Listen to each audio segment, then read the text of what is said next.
أم فرماشتي في غمرجان صلى الله عليه وآله وسلم غورتي كوري حارث پیاوێک بوو هات بڕیاری دا پێغەمبەرگیان صلی الله عليه وسلم بکوژێت هات بینی خۆشەویستمان خەوتووە و ڕاکشاوە ئەویش بە شمشێرێکەوە هاتە سەرسەری شمشێری خستە سەر گردنی پێغەمبەر صلی الله عليه وسلم خۆشەویست خەبەری بۆ سێری کرد تەواو کەسێک بەسەرێتی بە شمشێر چی ئەەکەی چۆن لە دەستی من قوتارت ئەبێ کێ ئەتپارێزێ لە من خۆشەویستمان صلی الله عليه وسلم ئەفەرمێ الله جل جلاله قسەکە مەشهورە شمشێر بەدەستی ئەم کەسە ئەکەوێتە خوارەوە خۆشەویست ئەیگرێت و خاتە سەر گردنی ئایا لێرە تەنها سێ تەرح بەم کەسە ئەدایە تەرحی چوارەمێتە پێش ئەم کەسە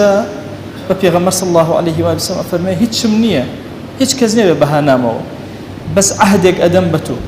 أعاهدك على أن لا أقاتلك ولا أكون مع قوم يقاتلونك فتركه النبي صلى الله عليه وسلم عهد أدمك لقل هيج كسيكا قد جنگ لقل تويا ناكم لقل هيج كسيك وقومك شنام كجنگ لقل تويا كم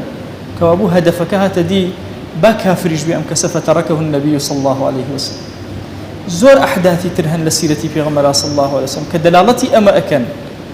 بوي أما لفقه جهاد أبي فكر منزور واسع تربية جورة تربية أم ديني أما أنها تنها حكم مسلمان كا هاتو حكم سر زبيب كا بأنواع أطياف وأشكال دادوريق لسر زبيب برباكا كافر ومسلمان كا بحسيته أبي أم فكر مفهومة لفكري جنجا جوان رايق بكريته وتصورنك أم ديني أما بكوجي برام برا نخير بلكو ديني عظيم إسلام دينك كسماحتك زور جوريتيا أم سماحته وها أكا همو برامج كانت تلا بردميان نجدا بدن لجير أما جيجان بيت كوتا